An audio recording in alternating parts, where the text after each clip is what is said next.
Front Lane want open houses. I'll talk about our peers. I don't think so. I'll explain to you what I used to do when it was just me and Wendy, and there was no way I could do all that stuff. Yeah, I mean, I'm definitely not doing one for. I would not. The only one to do it at. North 24th. Yeah, the only one to do it at would be the. Easy access to home purchasing. Be Brighton. Even then, I don't know. It's hard to get back there because you got to do like town meeting and stuff. Like it's a little weird. Do we want to start by 10 or do we want to start by 8? Or what, earlier? Soon we're ready when you are. So. Okay. We'll start after this commercial. All right. .com or give us a call at 610-439-8000. We always have a. We got to catch up on some stuff. All those appointments I said. Yeah, is the one on. Yeah, I'll tell you after this. Good afternoon, Greater Philadelphia area. This is Toole Time Real Estate Radio on WWDB 860 AM. I'm Tom Toole. She's Sarah Timon. We both work at the Tom Toole Sales Group at RE/MAX Main Line, and we are talking about a shift in the market towards necessity and balance when it comes to housing. We're seeing inventory start to stall. And we've also got a Fed meeting coming up this week. And President Trump paid a visit to the new Federal Reserve headquarters that are apparently undergoing a multi-billion-dollar renovation. Must be nice. I'm glad that's where all the money's going. We're also going to be talking about a new hotel getting built in Radnor Township. Mainline Health's coming to Downingtown. Have you seen these Waymo cars? You know what I'm talking about? I know what you're talking about. I don't think I've actually seen one. They've been spotted in Philadelphia. We'll cover that as well as a great food drive happening early next week with some new restaurant openings. So if you get some value out of this or you like what you hear, subscribe to the channel, hit the bell for notifications. And if you need some housing help, Sarah Timon is your person. You can schedule a call with her with the link in the comments. So we're going to start with the housing information like we normally do. There was a Bright MLS survey. Bright is the second largest MLS in the country. It's where we are located. And the survey was very interesting here. The findings revealed a marked departure from previous years' demand-driven trends, with home buyers and sellers increasingly motivated or discouraged, so one or the other, by broader economic uncertainty rather than pricing or mortgage rates alone. And there was a important shift revealed that people aren't just stepping back from the market because of rates or home prices. According to Lisa Sturdivant, the chief economist there, they're pausing because of broader economic anxiety and financial pressure. It's not just about affordability, it's about stability. Sarah, are you seeing that in the market? Tell us what you're seeing. You're out there doing deals left and right. I think you closed like 2 this week. On like Friday night, what's happening in the market? Are you seeing the same thing the Bright survey is revealing? Joy, it's interesting because I think regardless of what's going on, it always comes down to motivation of the client and what's like personally going on in their lives. So, most of the people that I have been working with pretty regularly here and that are, really going out, and the ones that are wanting to look at homes and get their home up on the market are people where their life circumstances are saying now is the time to do it. So I'm not firsthand seeing a ton of that. And you know what? I think there's 2 reasons for that. One, the Northeast is in a little different spot than the rest of the country. I think that there's a lot of motivation out there. You're also out there, and I know we're out there as an organization going out, and we're not bucking the trends, but we're doing things because there's people that are always buying and selling. I mean, there's always folks that are motivated no matter what's going on in the market. And I tend to agree with you. I'm not seeing as much of that pullback, but it's also because we're having high volume conversations and talking to a lot of people. It's not like we're sitting back waiting for the phone to ring. So here's what the data said. First time buyer activity hit a low point with only 37.4% of agents reported working with first-time buyers in June. That was the lowest figure since launching the survey in early 2023, so it's not a big sample size. And what we also saw happen was home sale cancellations. They peaked to almost 15%, according to Redfin, in the month of June. It was the highest recorded in June ever. That 14.9% of all the contracts canceled because of some sort of uncertainty. So, I mean, are you seeing a lot of cancellations out there? I mean, I know we saw a lot as an organization. So these are ones where like they were They under killed the deal, contract yeah. and they killed the deal. Yes. I'm trying to think. I had a couple of tough rounds of negotiations where we held the deal together, but where there was, it was uncertain whether or not it would stay together. Okay.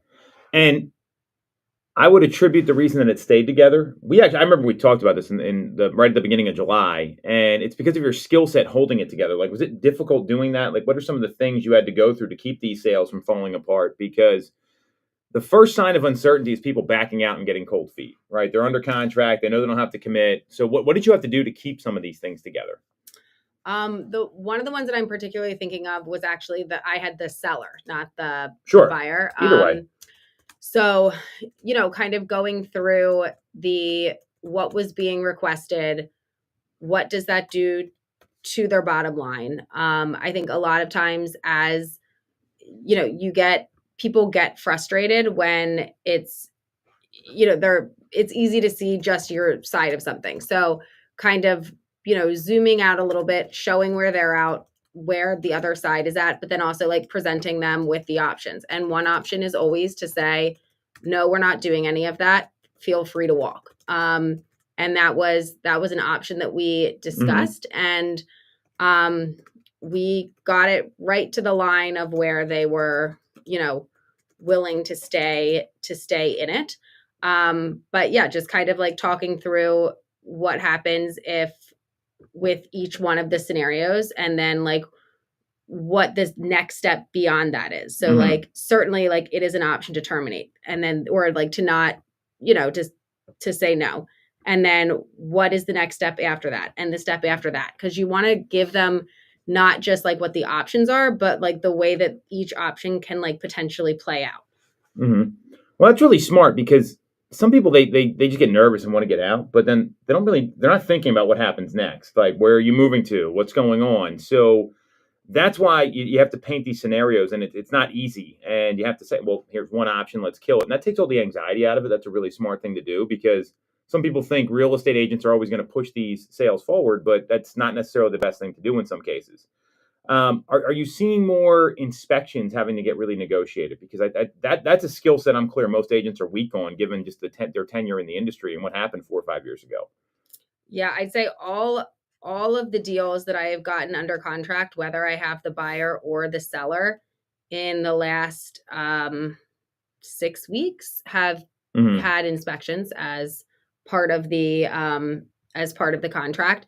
Some of them had language in there for what, thresholds for what would be addressed or not addressed, but all of them have had an element of inspections involved.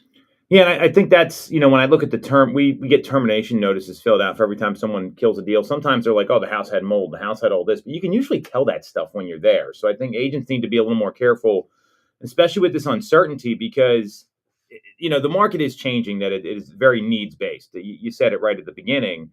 And if you're not looking out for your buyers before they go under contract, and then there's like a problem that's like kind of obvious. Like, does this ever happen to you where they're like, well, how did you miss this when we looked at the home? It creates doubt, which is a problem. So you got to be careful with that. And agents really do need to be paying attention. So, and I think having the conversations with both your client and the agent on the other side before, like, don't be in too much of a rush to just get it under contract. Like, having the conversations about like what the expectations are from the inspections, like what to expect from it, what is reasonable, what it, having those conversations up front rather than rushing to just, all right, we'll get it under contract and then we'll deal with it. If you're able to kind of get clarification and like clarity on what is what there from the beginning, you may be saving yourself some hassle down the line. I think that's really smart. And, that's why it's important to take the time to understand how the house works, getting educated about these things. How did you learn that at the beginning of your career? Because I don't think a lot of agents take the time to learn like how the house works, like, or what to look for. Yeah. And I mean, honestly, it is always a ongoing process. And with Yes, a so lot of, for sure. with a lot of items, like I'm very quick to say we should bring in an expert on that, because it's interesting. There's things that you'll see that look like they're not a big deal and they can be a huge deal, and things that look like, oh my gosh, this is structural and awful, and it's actually not that big of a deal. And I would never want to be the one where somebody is like, well, Sarah said, so bringing in the expert. But I think also there are cases where you're not going to know all of the answers. Like as a buyer, it's easy to be like, well, before I write an offer, like I want to know, like, is this or that, or this or that? And one option there, depending on how many, offers there are on the home or how much competition there is bringing somebody out prior to writing the offer and trying to get some answers. But then also eventually you may need to write, they're only going to let you in so many times. So, at some point it is like writing the offer, but putting your protections in place. And that's, see, where that's really smart is, what you don't know. And I think this is where a lot of agents, they're afraid to say, I don't know. They're afraid to say those things to their clients. But if I'm a consumer and someone starts giving me nonsense, and then I find out later, I'm never working with that person again. And asking for help can be one of the signals of someone that really gets it, so you can learn for the next time too. So that's really great advice there. And there is a skill set, and I mean, and there should be someone there to help these folks, whatever organization you're with, when it comes to these inspection negotiations, because they're not easy. I mean, it gets very heated sometimes. So we're seeing this, the market move towards equilibrium. We're seeing that inventory growth is also starting to stall out. So, and what I'm talking about is, you look at the seasonal inventory growth, and this is happening both locally and nationally. So locally, according to Bright MLS, we're in that period where we start to see the number of active listings and new listings decline. New listings specifically that are coming to the market. Typically, you'll see this peak from May up until like the end of June, beginning of July, and now we've seen that decline. We're also seeing the same nationally, where it looks like the peak week for listings in 2025 was in May 23rd, with a total of 83,000 new listings coming to the market. And that was a really great number to see. Now we're looking at, week over week, the weekly inventory change was only up by about 4,000 homes, went from 856,000 to 860,000 homes for sale. And we're seeing this same the same week, we saw 71,521 new listings coming to the market. So, my observation here is, it's going to be a little less, but there's still a lot of new opportunities out there. I mean, I don't know about you, but I'm still seeing opportunities in the marketplace for consumers. And I mean, are you seeing the same thing? What are you seeing with your clients right now, Sarah? Yeah, I mean, I think it's still important to, every day look and see what else is coming up, because we have strategies in place for, times that we like to roll, like the days that we like to roll out our listings, and like we do things with, like, there's thought behind it for how we bring properties to the market. And not saying that like other places don't put thought into how they do it, because I'll say that. I have no problem saying that. It's, you see a listing pop up on a Wednesday and there's like no advance warning. So it happens all the time. Yeah. So, I mean, like, you do want, it doesn't matter what day of the week it is. It's good to get on and see what else like is coming up, is coming soon, or has just come and is available. I think there is still, if you're looking for something pretty specific and something pops up, getting in there right away is important, because you can look at average days on market, you can look at all of these different pieces. If it's a home that's going to have competition and it's going to get attention, you want to get out there right away. I totally agree. And this time of year is interesting, because you'll see a lot of agents, they have a great second half of the year. You've done this before, where the first half was fine, but then the second half it got like substantially better. And that brings me back to your initial point, that if you're working with people that are motivated and the timing's right for them, it doesn't matter what's going on in the market. And you got to be really careful thinking the year's over already if you're a consumer or if you're an agent, because while we're seeing that there's going to be less homes that come to the market than they did the first half of the year. That's clear. The data shows that. There's a trend here. We can share the charts, but at the same time, there's still opportunity out there when there's 800 plus something thousand homes on the market right now. So I do see opportunity for folks. While it feels like everyone's on vacation all the time during the summer, it's not always the case. So you're absolutely right. I mean, knowing, let's say someone missed out on a property or they're frustrated with the market, what advice do you have for them? Because I think it's very easy to get frustrated when you talk about some of the things we just hit on: incompetency with launching listings, incompetency with inspections, incompetency with understanding market trends. What advice do you have for the consumers that are frustrated right now seeing the data that we have here?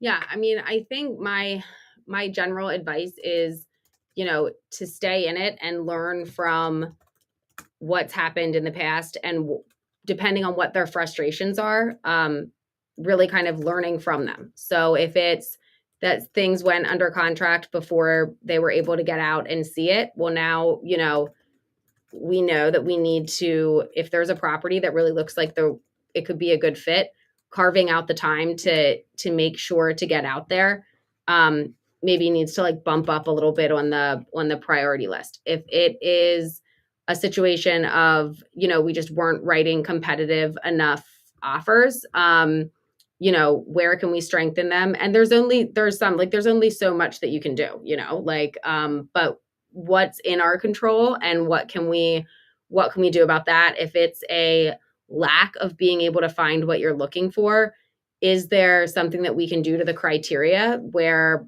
to create more inventory, whether that's maybe looking at things that maybe the condition is a little bit different, maybe like opening up what you're willing to work on and to do. Sometimes looking at a price point that's a little bit higher, but it's been sitting on the market, that one that you thought maybe wouldn't have been an option, but like, let's see if it can be. Or in other times, looking at stuff that's maybe a little bit lower so that you can be a little bit more competitive with how you're writing the offers. And then just getting creative with your terms and what all your comfort levels are. I think that's really well said, is that creating inventory when you're not seeing it, sometimes it's the point of view of the buyer where I'm only looking for this and they have blinders on. They're not seeing the opportunities around them, that's what great agents do. It's no reason. That's one of the reasons why you're having a lot of success. So speaking of things you can't control, we have a Fed meeting coming up this week. I've never seen the president and the Federal Reserve Chairman in the news as much as we've seen recently, where it's, and there was a rare visit to the Federal Reserve by President Trump. And did you know the Fed has a $3.1 billion with a B dollar renovation project going on right now at their headquarters? No. That was shocking to me to see that. I mean, 3.1 billion, and there's these, they're obviously, I'm sure it needs some sort of renovation or something, but that's a lot of money to be spending. So President Trump made a rare visit to the Reserve. He criticized the renovation project, and he also put some new pressure on Chairman Jerome Powell to cut rates, according to the CNBC coverage from this visit. So let me tell you what happened here, Sarah. I'm sure you were watching avidly. Right? I mean, it's like soap operas for Sarah, watching the Federal Reserve. I'm kidding. I don't think anyone watches this. I mean, I just read the highlights. There's no need. You'd be bored out of it. It's like watching C-SPAN. You ever like try to see that on, like when they're watching like parliamentary procedure and all this stuff? It's so boring. Like I couldn't do it. So the meeting's coming up. It's happening now and tomorrow. And there was a quote from President Trump. I just want to see one thing happen. Very simple. Interest rates have to come down.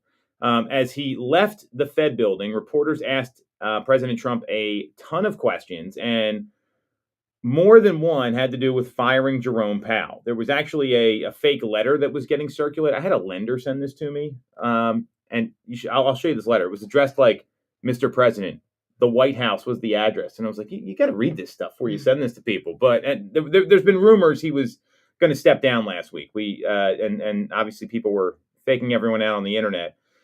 the questions were about if he was going to fire Powell, which he can't do legally. Like Right. Powell would have to resign. His answer was to do that is a big move, and I just don't think it's necessary. I believe that he's going to do the right thing. And what we know is that he wants rate cuts. And throughout the tour and the Q&A, the president hammered the familiar theme: rates are too high, and the Fed's holding back the housing market, and it's holding the housing market hostage. And what President Trump also said is that people are pretty much unable to buy housing because the interest rates are too high, which there could be some truth to that for some folks.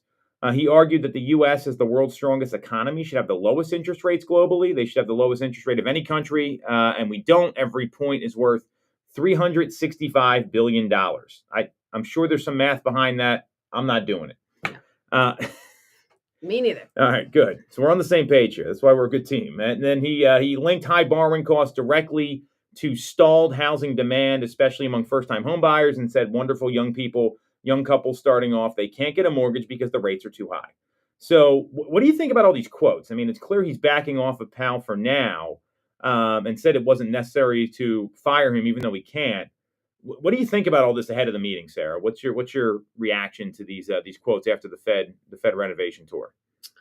Well, based off of the other survey that we just reviewed, it sounds as though for many buyers, rates are not the main thing that is holding them back. It is overall economic uncertainty. Mm-hmm. So I think it's pretty easy to peg it on one thing when I think it's a bigger story. Like certainly the rates are a factor. If rates came down, mm-hmm. things would look a little bit different. But the amount by which they would need to come, like I don't think it's possible for a rate cut to happen that is significant enough to really like do a ton and not have it impact negatively other things. Like it's all a working thing together, so it's not, you can't just like shift one without it affecting other things. So certainly everybody wants to see the rates come down.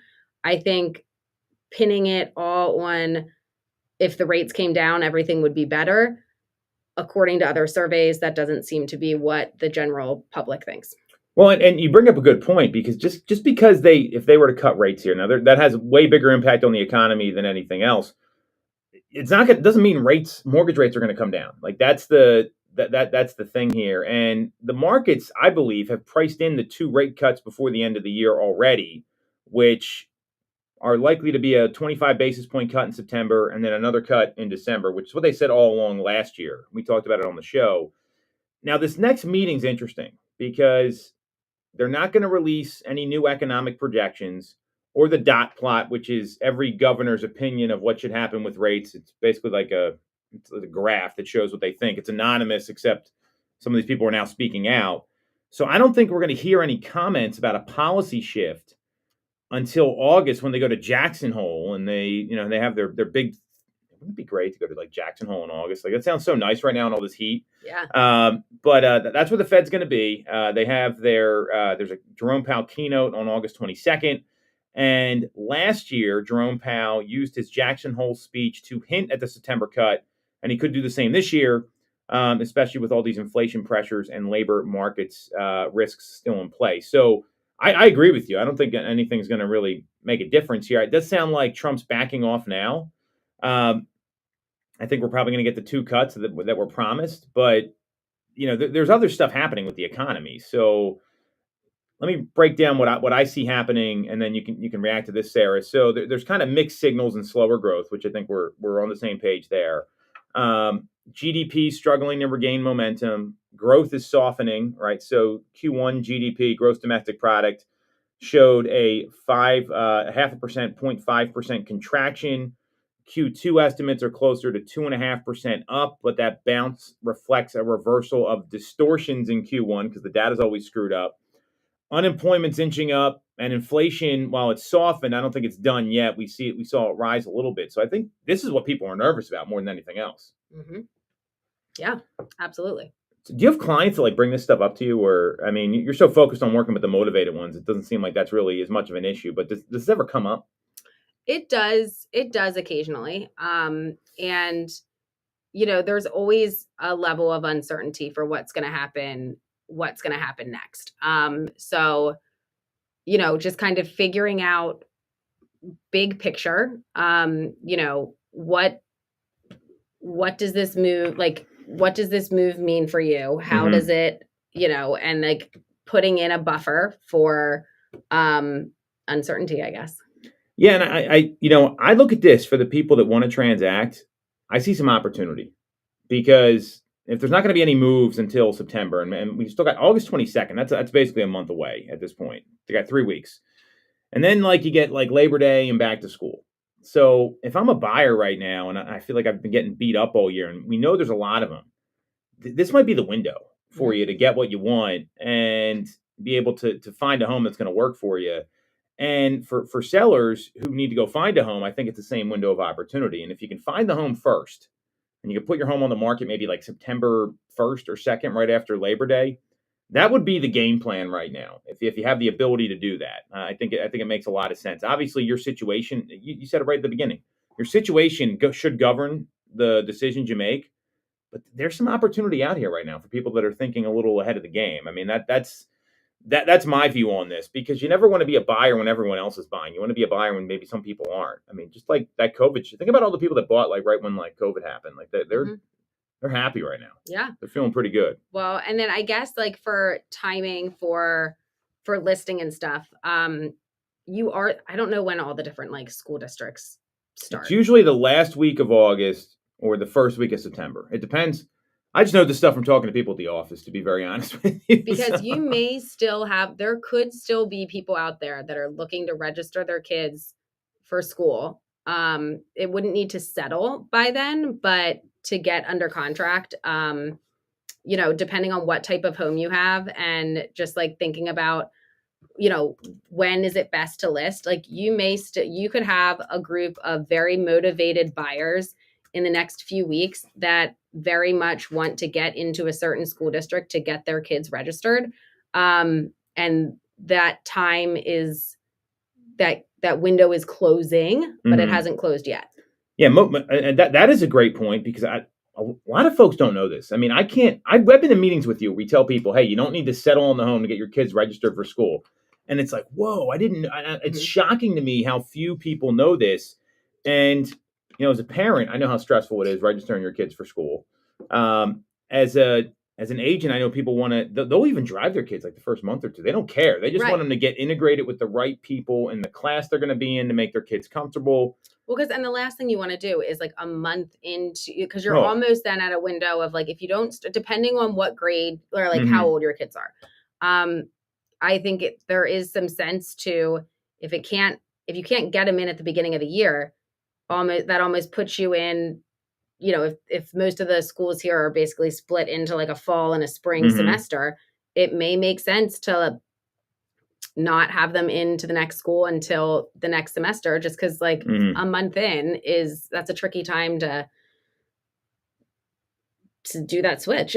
I think it's really tough. I mean, I've seen like my kids, like their friends have left and like they got pretty emotional, and they're not that old. I mean, my kids are 12, 11 and 8, but I mean, this is years ago, and they get pretty bummed out about that stuff. I mean, imagine taking your daughter and like, hey, you're in the school for a month, we're moving in October. Like, I would just feel like a crappy parent if I did that. So I think, and that agents got to be careful the advice they give folks. But this registration for school, I've had clients drive their kids for like 30 days to school. Yeah. Well, and that is a lot of times, I mean, it's inconvenient, and it depends on what your schedule is, if that's even like a possibility or not. But to have them like, both for like the social piece of it and the just like curriculum stuff, not disrupting partway through, doing the drive for a month there may be what actually makes the most sense. I mean, that's kind of what you commit to as a parent, right? So, and we're both parents here. So I mean, I got driven to school all the time. So, I mean, it was just kind of what happened. So that's a really great point. So there is some opportunity here. And typically it's the week before Labor Day or the week after Labor Day is when the kids go back to school. That's normally what most of the school districts are in the greater Philadelphia area. So opportunity with the market and maybe the people taking time off. all the more reason to connect with Sarah and make sure, she can help you navigate this stuff, because a lot of agents don't know this stuff, ladies and fellas. So really great info. We're going to take a quick break. We talked enough about the economics. We're going to talk about some local news, about some of the development happening, some exciting stuff going on in and around our community. We'll be right back on Toole Time Real Estate Radio on WWDB 860 AM. Local mortgage service and great rates on your money. That was a really good No clip. further than Mortgage America. I haven't used that one. Operating in the greater Philadelphia area for 40 years with a Never lack enthusiasm. Easy John, I appreciate it. Whether you're a first-time Are you buyer, this appointment upsizing or tomorrow? downsizing, You're or there just too, refinancing, or that's we just have me? plans for you. You can We go. also have It's going to be very closing difficult to cost comp out. I got to talk to you about that. I was like, access to subsidized interest I got to talk rates. to the guy. Your approval is free. No costs or commitments. I want a triple To lot, learn but it's more, one visit our house. website at So I got to subdivide it. mymortgageamerica.com. Told me the Give number us she a wants, call and I'm like, at and we were gonna. 610-438-8000. Paul and I were gonna list the dad's house, We always have a person and then his brother available bought to it. take your So he call. called me back. So I might have to. Like Are you around in the morning tomorrow, by the way? Yeah.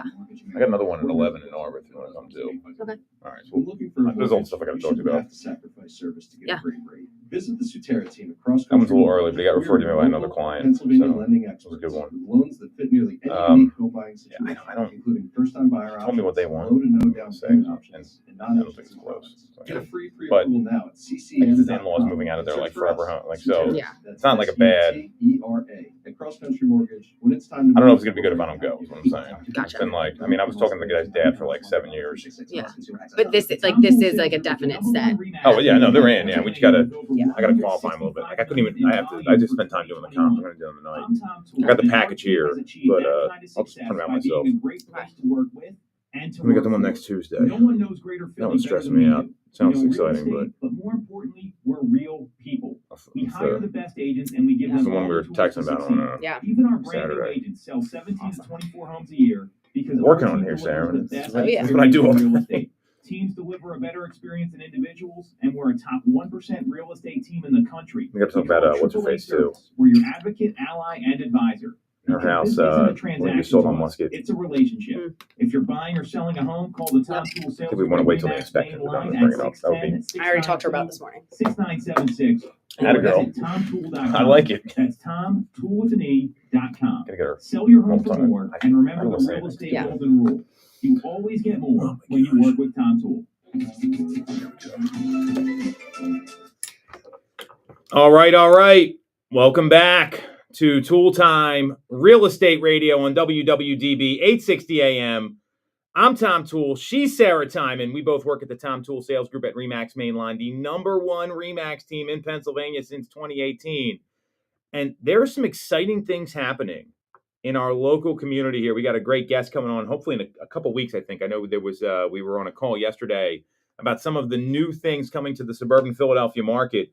I want to hit on a couple of these new pieces of development here. So the first thing that really jumped out at me, and if you get some value out of this, make sure to subscribe. You want to talk about some of the communities here and schedule a call with Sarah, you can do that with the link in the comments. You don't live too far from here, Sarah. Brandywine Realty Trust is building a $60 million Radnor hotel, which really caught my attention because I don't know if you paid attention. There are no hotels along the main line. Like there's Right. literally none. You got the Radnor Hotel, which this is right by, which was pretty interesting.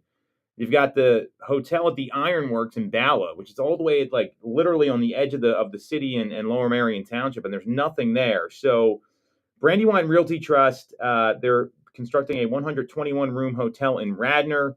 They're calling it an outstanding real estate opportunity. It's going to cost $59.5 million. And it's right by Lincoln Financial Field. It's going to be off King of Prussia Road. And, there's a lot of big corporations in that part of Radnor. Mm-hmm. So I think this is a smart move for the people that got to come in and work and consult and do that sort of stuff. Lincoln Financial Group and Avantor both have their headquarters within the complex.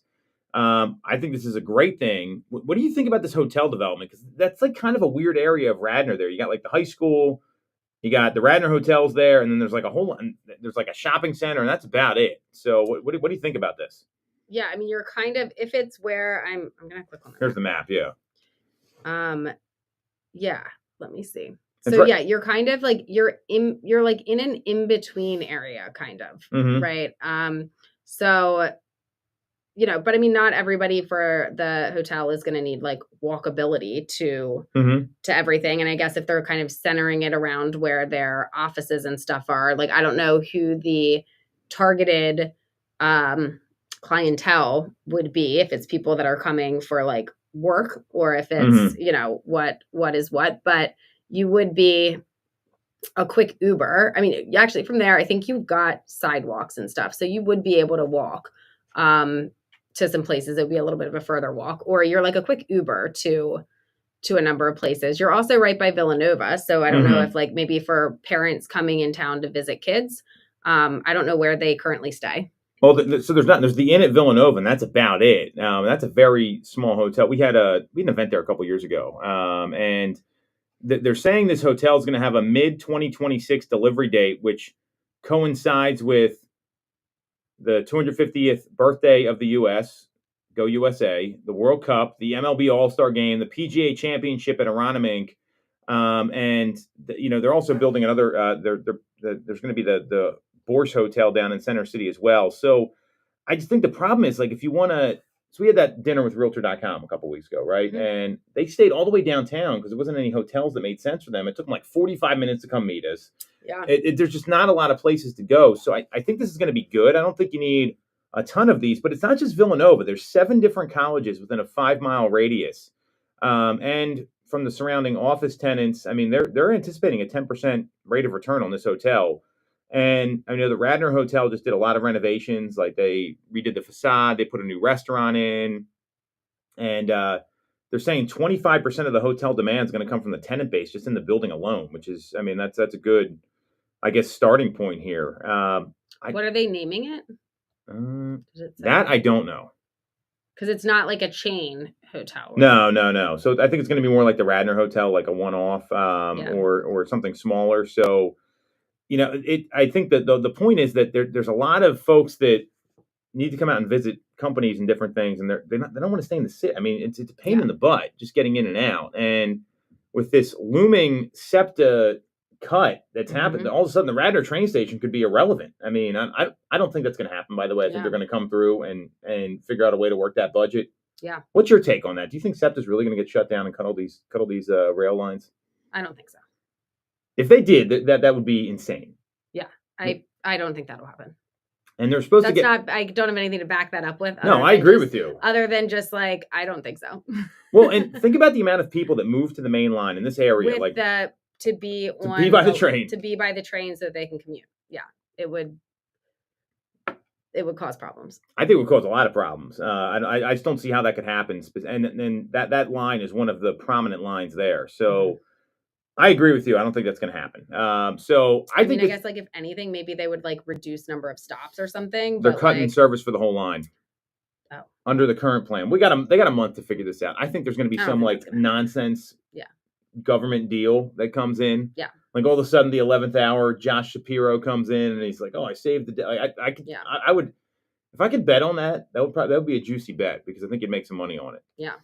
So I like this for Radnor. I think this is good because, I mean, especially like, you think there's going to be another restaurant there, because that's like a weird area where there's not a lot of places to go. Like, you have North Wayne, and then you got like, then there's, I think it's called the Triple Crown, is what the old like Glamorgan used to be, that restaurant in the Radnor Hotel. But there's not much else there by Villanova. So I think, and plus, like, Villanova, like, they get a lot of people coming in terms of like visiting their parents. I mean, it's expensive to go there, so you get a lot of parent visits. So I'd imagine that's going to pull, especially like graduation weekend, football games. The football stadium's not too far away from there. I know it's not like Division I, but I think that would pull a lot of people. Yeah. All right, so we're going to give a thumbs up to this new hotel here as the overarching theme. I want to talk about these Waymo cars. So my neighbor took a picture not too far from his house and my house about the Waymo car. So if you don't know what the Waymo vehicles are, they are self-driving taxis that have been rolled out in several cities, Atlanta, LA, San Francisco, and they're deploying a fleet of cars in Philadelphia with human drivers. But you can't hail one because right now they're like driving the roads to understand the terrain. Think about the amount of potholes in Philadelphia you got to deal with, like, where you need to turn. And the fleet is currently closed to the public as they develop the technology and familiarize itself with the city. It's a white Jaguar I-Pace electric vehicle that drives at all hours. And they're going to drive highways as well. And they're seeking permission from the Pennsylvania Department of Transportation to test. I mean, they've been seen out. So they've got a human in there right now, Yes. but the car is self-driving, but the human's there in case something happens so that they need to override it, or the Yes, human's correct. driving it while it maps. I think it sounds like it's driving it while they map, because the first autonomous vehicle pilot launched in the Navy Yard in 2024 with human driver backups on board. So, I mean, that's and that pilot already ended. So you can't get into these yet. I think they're trying to get into the larger cities. And I when you look at these here, I mean, Pittsburgh, they have a company called Motional AD that's currently testing automated robo taxis. I like the idea of this on a certain level. I mean, have you ever had like a really bad Uber driver? It's like horrible. Sure. So I think everyone has. But they're having to learn how to navigate like the sinkholes and like the pedestrians, and it's not like driving in some of these other cities. So I think you got to be mindful of that. Would you get into a robot-driven taxi right now? Probably. Right. I don't know. I guess it would maybe depend on where, like, what the trip looked like. Like, I don't know that I'd want to like be getting on like highways and stuff, which I know. I feel like honestly, maybe like the pedestrians and crosswalks and stuff that you may encounter in like center city would maybe be more dangerous for the pedestrians. Yeah. But I don't know if I'd quite want to get into one that's going to be like going fast on the highway right now. But I don't know. And so, I mean, there's been some accidents where this stuff's happened. So, I mean, not with Waymo, but I mean, I know Uber was testing something, and there's this video I remember vividly. Like, this woman is taking notes in the passenger seat, and she like hit somebody on a highway. Like, it happened. So, I would be a little hesitant if it was just me. I'd be more likely than if I was getting in the car with my family. Sure. That would be for sure. I'd feel more comfortable in the suburbs than the city, because I think with the pedestrian, people just walk in the streets in Philadelphia. Like it's a free for all down there. Yeah. So I guess actually the safest would probably be the suburbs, not getting on the highways, not being in like the denseness of the city. Yeah, and I mean, what I do like, I think this is good for the city that they're getting tested here, because you want this stuff to come to your area. You want this stuff to come to your city. They're also testing out New York and Boston. And so, I mean, obviously they're coming to the Northeast. You want these things to happen. I just hope that, and I meant the technology is going to get there. I just don't know if it's there yet. I think that's really the question. Yeah, I mean, I think if the technology can get there, hopefully you're not going to have a distracted robot. I mean, I would tell some of these people, like, I mean, you drive down, they have the new rule about not having your phone in your hand. I'll literally see people look over and they're just like looking at like Facebook. You can see it on their phone. Like, what?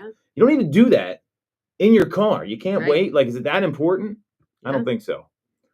This is good for the city.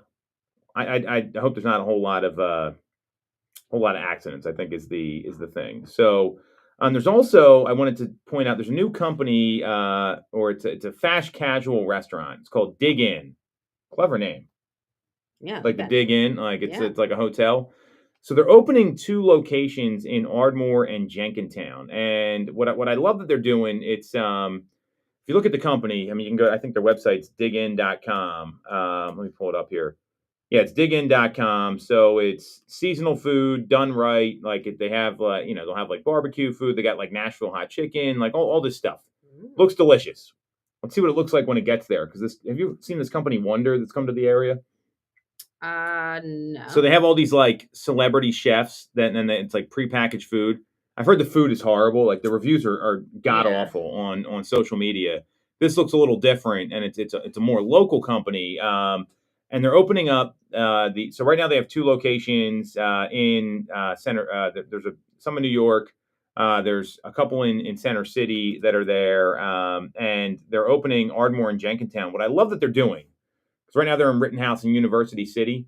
The expansion is going to include, because their mission is rooted in nourishing communities, not just through real food, but showing up for people of the community. And they're partnering with local food pantries for their grand openings. And they're having in Ardmore, which is my neck of the woods, August 3rd and 4th. They have a food drive exchange starting at 11 a.m. They're doing the same thing at the Jenkintown restaurant. And they're asking guests to bring canned and non-perishable goods, and they'll give you a free plate of food to like roll it out. I think this is very cool. I don't think people realize like these food pantries, besides like Thanksgiving, like they're empty all the time. It's very difficult. So I love that they're doing this. I mean, it sounds like it's at least they're giving back to the community here. So if you're around August 3rd and 4th, I would in Jenkintown or Ardmore, highly recommend you go check this out and at least participate and go support this business because they're supporting the communities. I think it's a really good thing. Yeah, that's great. Have you ever seen what it's like at these food pantries, like in the non like holiday time? Like it's very depressing. They have like it's very, very difficult. So I think it's a really smart thing that they're doing. Why don't we take a quick break, and we're going to come back with all our new listings we want to talk about. Sound good? So sounds great. A lot of great stuff happening locally. Looking at this menu, we're going to order some food. I would eat this Nashville hot chicken sandwich. Nashville hot chicken is delicious, so highly recommend that. But we'll take a quick break. We'll talk about hot chicken later. We're going to talk about all the new listings we got coming to the market and some open houses next on Toole Time Real Estate Radio. Real estate, you want control. Hot chicken is fantastic. Oh my God, it's so good. I did go to Nashville, and it was I was there for like 24 hours. Like someone hired me to speak, and I was like, all I want to do is get hot chicken. Yeah. I had it at the airport. I'm like, this is great. I'm like, hope I'm okay for the next 2 hours on the flight. Let's pull up these listings here. 2 of them are yours. Although I don't think you've seen one of them. Yeah. Hopefully you never have to go to that house. That's my goal for you. Yeah. If you do, bring like a change of clothes. Pre-approval is free, no costs or commitments. For more information, visit our website at mymortgageamerica.com or give us a call at 610-439-8000. I'm Tom Toole of the Tom Toole Sales Group at RE/MAX Mainline. If you're thinking of becoming a real estate agent in the greater Philly area, I have a special offer for you. Our team did $165 million of volume in 2021, making us the #1 RE/MAX team in Pennsylvania and a top 1% team nationally. Our agents love us because we're coming back after this commercial, and we have roughly 5 minutes left. Great. Agents who've been with us for at least a year average 30 plus sales. See if I can type all Even this. our brand new agents average 17 to 24 sales a year. We offer proven systems and expert training. We help you set more appointments and sell more houses. Now here's the offer. If you don't have a real estate license yet, we offer real estate scholarships so you can get one for free. Check it out at realestatescholarshipprogram.com or visit the Tom Toole Sales Group at RE/MAX Mainline at tomtoole.com. That's tomtoole.com. Get more out of your real estate career, and remember the real estate golden rule. You always get more when you work with Tom Toole.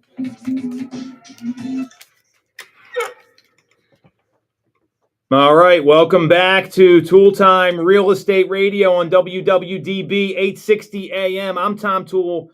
She's Sarah Timon. We've got 5 incredible new listings and a number of open houses this weekend all over the greater Philadelphia region. Sarah, why don't you lead it off here? Your choice, which one you want to talk about. We got some incredible properties coming to the market this week. Cool. Yeah. So I'll just start with, 719 Thornhill Drive in Collegeville. This one it's coming soon. It's going to hit the market on Friday, August 1st. It is listed at $400,000. It's a 3-bed, 2.5 bath, 1,562 square foot, end unit townhouse. And we've, it's, the layout looks great. The location is good, and that's a great price point to get into that area. Yeah, it's in Springford in Collegeville. This is a really nice spot. You're right by like Egypt Road and Blackrock, and you're very close to like the Wegmans over there. Like talk about selling points. Like I would just be eating there all the time. So that's incredible.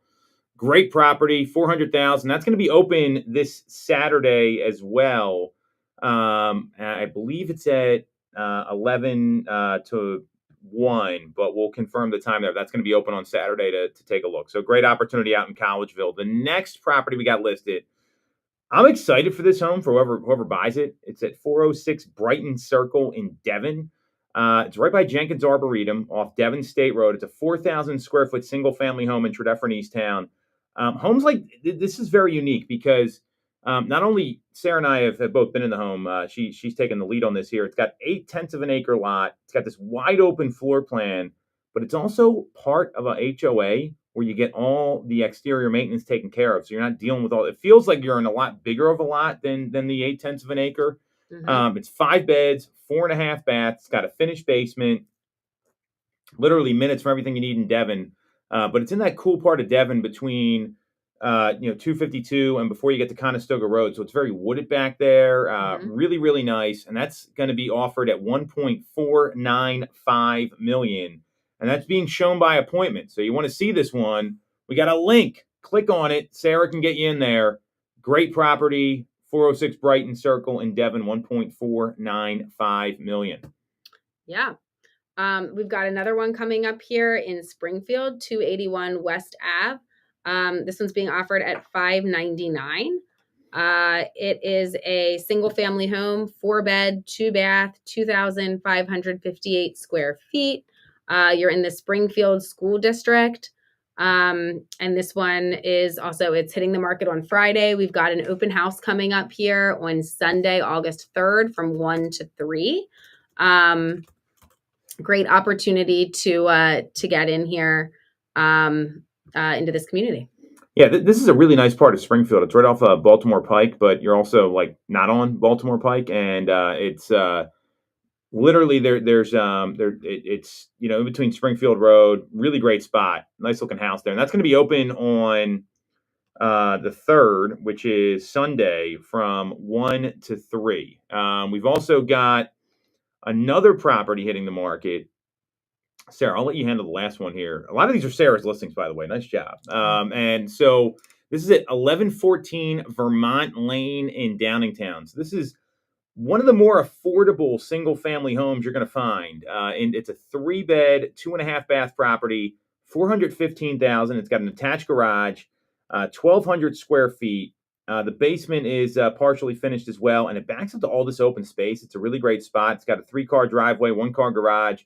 On a cul-de-sac, it's dead end, but again, you're very close to a lot here. That's the theme with a lot of these, is they're right outside these downtown areas. This is right off Shady Side Road in Downingtown and 322, so you're only a few minutes from Downingtown Borough, and the shopping center's out there. And that's priced at $415,000 on Vermont Lane in Downingtown. Yeah, and then the last one that we've got here coming up is 3126 North 24th Street in Philly. This one is being listed at $100,000. It is a 3-bed, 1-bath, 1,152 square foot interior row home. It actually has, so we listed it as 1 bathroom because there's 1 bathroom that's like, on the upper level where everything's done. There's another bathroom down in the basement. The basement's unfinished, but all of like the plumbing, like everything is there. Really great opportunity to get in and kind of make it your own, and it's priced to do so. Really great opportunity. The last open house we've got 8400 Drive in Gilbertsville. The seller just brought the price down to $399. They're offering a $10,000 concession as well. And that's going to be open from 11 to 1 on Saturday and 11 to 1 on Sunday. Really great looking property. Go check that one out. We've got a lot of great inventory coming to the market. So, again, you want to get into any of these. You want a private tour. You can't make the open houses. You can schedule a private tour, which I'm a big fan of. I think it's a lot less stressful than going to an open house. You ever been to an open house with a client? Yeah, no, it can feel pretty chaotic. Chaotic's a good word. It's nuts. I mean, you can't look at the place. There's people all over. Private tours are the way to go. Sarah can get you into any of these by clicking on the link in the comment. That's all we got this week. A lot of local news, a lot of net stuff going on with the economy. You want to follow Sarah? She's at Ty_TyTime on Instagram. That's TY_TYTIME. You can follow me at TomToole3RD, at TomToole3rd on Instagram. And we're streaming live every week. So do us a favor. Subscribe to the channel. Click on the bell for notifications. Keep in touch with us here. And we'll see you next Tuesday at 3 o'clock on Toole Time Real Estate Radio on WWDB 860 AM.